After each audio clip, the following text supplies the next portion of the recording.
7ª edição, nós vamos estar falando sobre a síndrome do impostor, né? Algo que é dentro de um transtorno de identidade.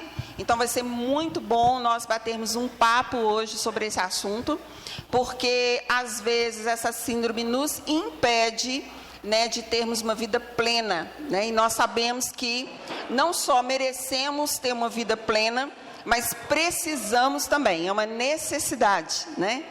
Então, hoje nós vamos aí bater um papo sobre esse tema. Eu sou Viviane Fernandes, sou psicóloga clínica, sou psicoterapeuta, né? Atuo na minha linha de trabalho na psicologia, na terapia cognitivo-comportamental.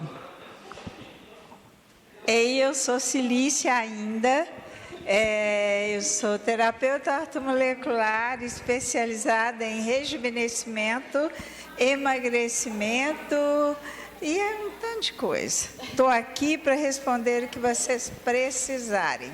Eu tenho um marido, tenho 2 filhas, tenho 2 netos ainda e tenho uma gata, Marion. Olá, gente, bom dia.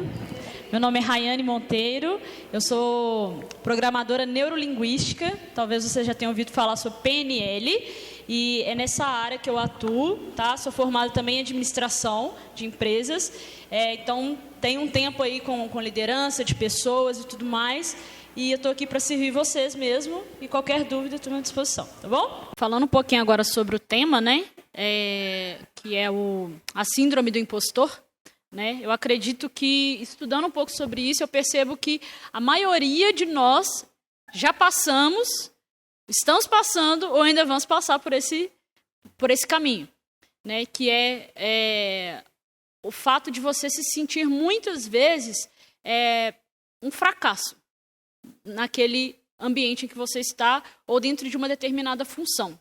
Eu percebi, não sei se as meninas leram, né, sobre isso e perceberam também sobre isso, que a maioria das abordagens que a gente vê, as pessoas pegam exemplos de dentro da empresa, por exemplo, que você tem algum tipo de setor ou algum tipo de cargo que você não se sente merecedor dele, né? Você sempre acredita que tem alguém que é muito melhor do que você naquilo que você está fazendo.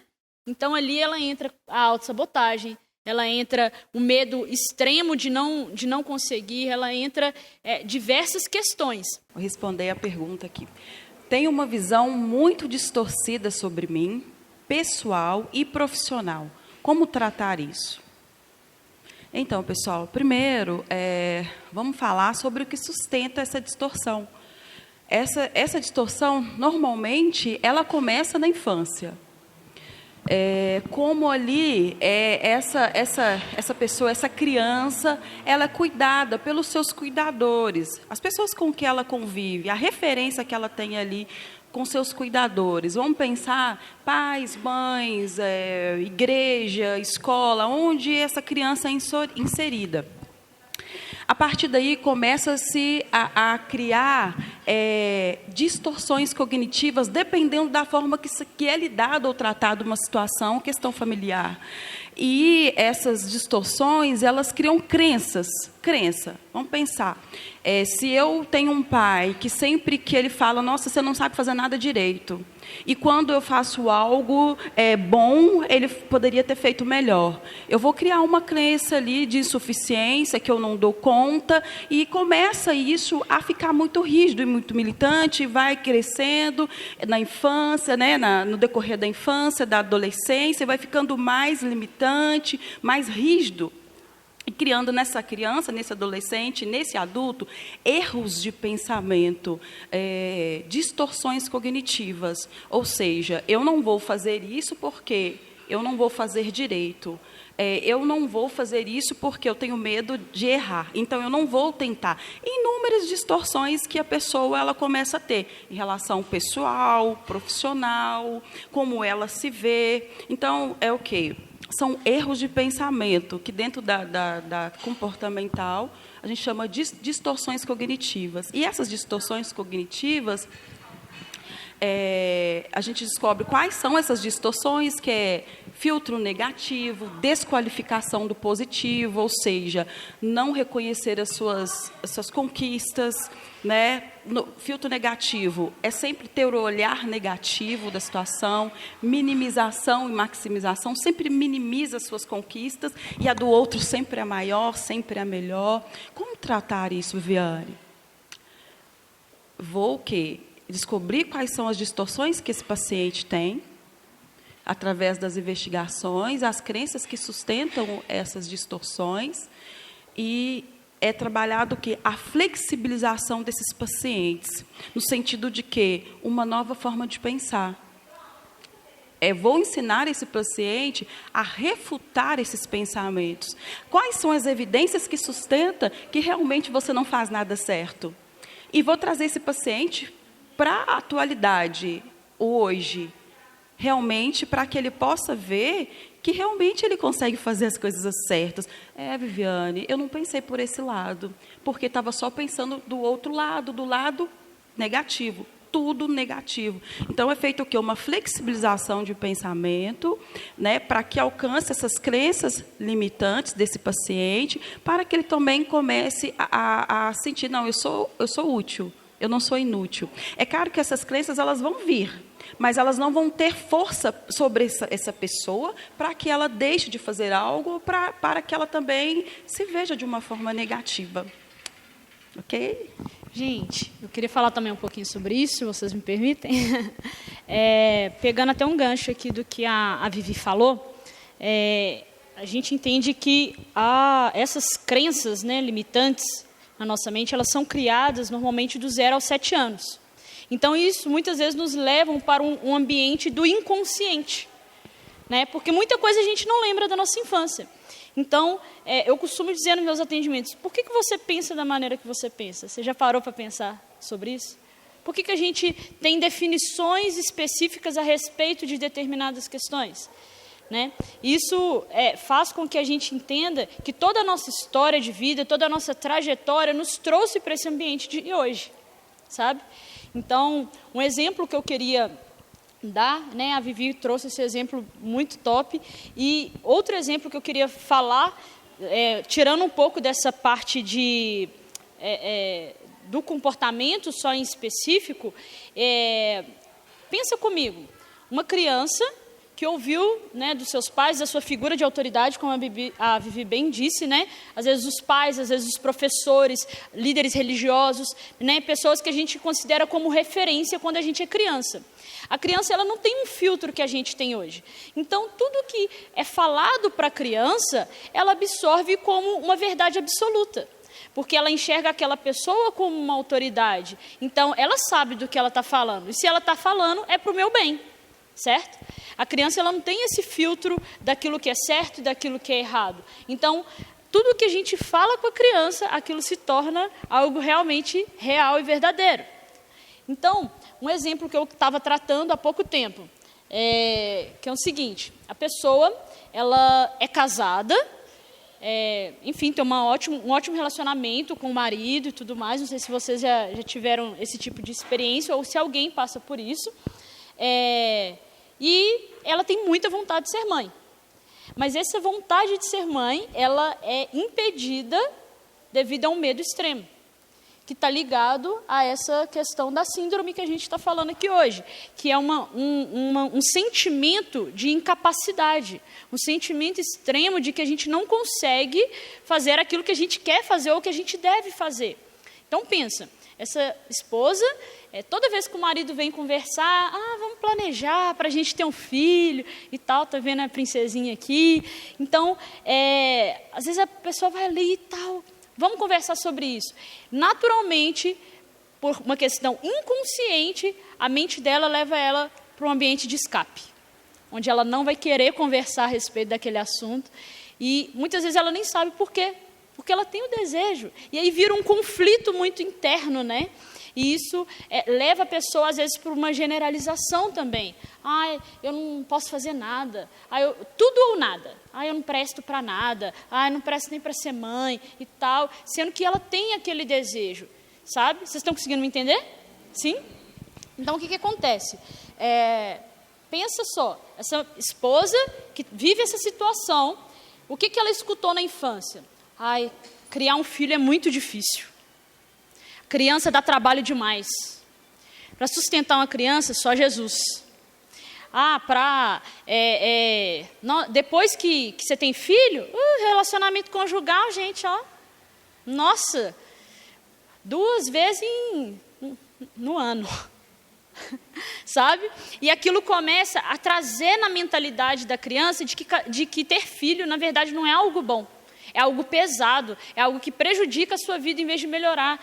Não, depois que eu tive filho, eu não viajei mais, eu não fiz nada. Criança, é muita responsabilidade. Quando você tiver seu filho, você vai ver. Eu sou uma impostora em remissão, mas também não poderia ser de outra forma, né, gente?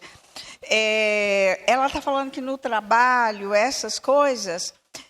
eu lembro que eu escrevi 2 livros antes desse, e eu falei, porcaria, não serve para nada. Quem vai querer ler isso daí? Aí transformei os livros em uma história pedagógica com o nome de cada uma das minhas filhas. Eu falei, pelo menos por respeito, elas vão ler, mas não vou publicar isso. E elas guardam isso como memorial. Depois eu escrevi um livro sobre ortomolecular, sobre sexualidade. É uma coisa que a gente trata muito, sobre libido, sexualidade, obesidade e emagrecimento, sobre essa ótica ortomolecular, ou seja, tratar de dentro para fora. Por quê? Uma das coisas que a gente descobriu mais foi que essa alimentação ela é causa de muitos dos sintomas que nós sentimos e dos quais estamos falando aqui hoje. Então, nesse pacotão, a empresa, a Físio-Quântica da época, que sempre proveu a ortomolecular de uma forma maravilhosa no Brasil, e sem fazer propaganda, porque eu sou uma usuária dela, me ofereceu um lançamento no Congresso em São Paulo, de 4 em 4 anos a gente tem um top congresso, revisão, tudo para botar o livro. Gente, o livro está pronto até hoje. Eu não mandei.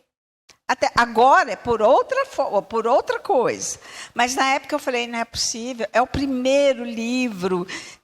Cansei de gente lá propor. Silícia, tem gente que sabe menos que você e está bombando na internet. Vai falar coisas boas na internet. Mas como? Eu tinha uma base que me detonava o tempo todo. Na época, eu tinha um marido que o tempo todo ele eliminava a minha base como uma ferrugem, corrói qualquer coisa e acaba não prestando. Então, era uma ferrugem humana, né? Então, eu estou falando do que as duas falaram, é muito especial isso, mas eu quero dizer para vocês que aos 70 anos, hoje, quase 71 anos, eu posso dizer para você que isso tem jeito. Isso tem cura, isso tem como fazer essa virada. Até porque a gente não tem muito tempo mais. Ou temos? Alguém sabe aí que vai viver até amanhã ou não? Então, cada um de vocês, primeiro, eu te respeito. E eu tento provar isso de todos os jeitos que eu te respeito. Mas não invada meu terreno, que eu não permiti você. E isso pode ser minha filha, meu genro, qualquer pessoa do universo. Não faça isso. Então, a primeira coisa, independente do seu temperamento ou não, é necessário que você se olhe tal como você é. Eu sou extravagante, eu gosto de vestir assim, eu gosto de ser eu. A minha filha fala que é feito de silício. Mas esse pacotão, gente, ele é infernal. Esse pacotão que chama tanto as dores infernais da fibromialgia, que a gente não está falando, porque é muita coisa que junta e tem esse nome, né? E esse pacotão que a gente está falando aqui hoje,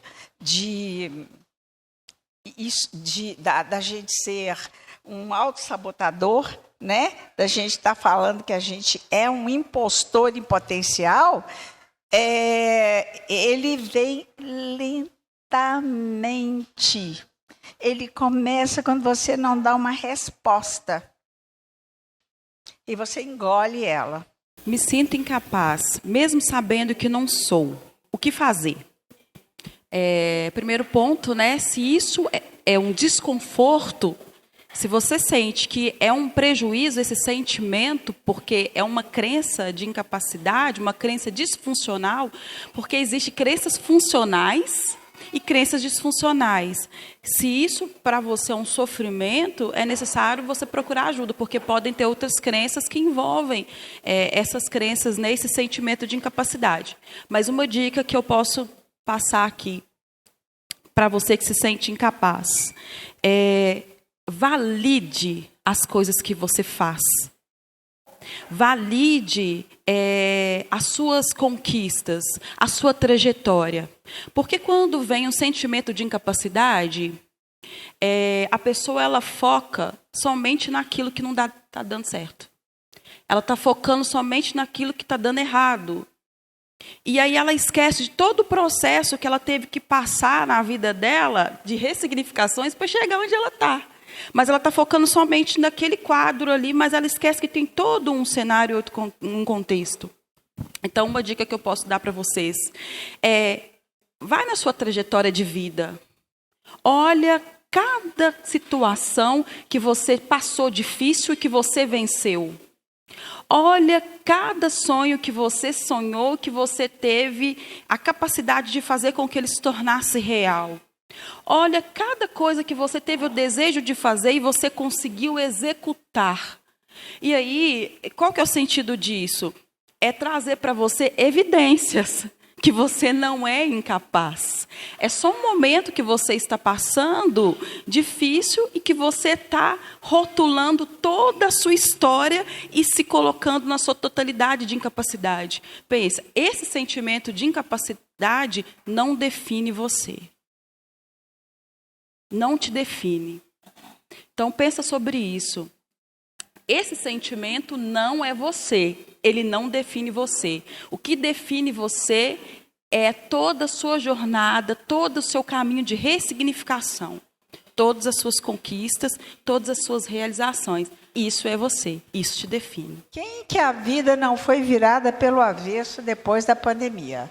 Ou durante a pandemia, ou que o medo as alcançou de alguma forma, ou que ela tirou partido, aprendeu a ganhar dinheiro em coisas que ela nunca aprendeu que ela poderia fazer. Alguém aqui faz parte desse grupo ou só eu mesma? E o grupo do estresse pós-pandêmico que perdeu um tantinho de coisa porque foram fechados né? Então, isso é real. Como ela falou, isso é bem interessante quando você se olha e procurar quais são suas referências durante e o que sobrou depois. A mesma pessoa, com a chance de, é a palavra do dia, ressignificar. Eu uso também, eu acho que é muito importante você dar nome. Mas eu quero te convidar a fazer um exercício real e prático na sua vida, como eu faço na minha vida. O que acontece, gente? Quando você dirige, eu acho que todo mundo aqui dirige, né? Para que serve o retrovisor? Para se direcionar mais o que veio atrás, para não te bater. Tá, e se você for dirigindo em qualquer lugar, só olhar pelo retrovisor, o que acontece? Ou vai ter um estrago total, né?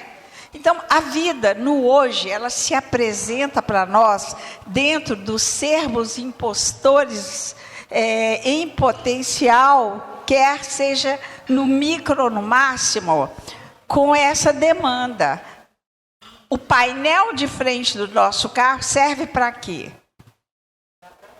Para a gente olhar para frente, para a gente considerar os retrovisores, mas perceber que o nosso caminho é para frente. Ei, queridos, aqui é Maria. Eu quero agradecer a participação de todos vocês na 7ª edição do Café Psicológico. E, claro, deixar o convite para a 8ª edição. Nós já estamos aí pensando no tema, talvez é a ressignificação. Comece a fazer as suas inscrições ainda hoje e conto com vocês. Muito obrigada e até o próximo.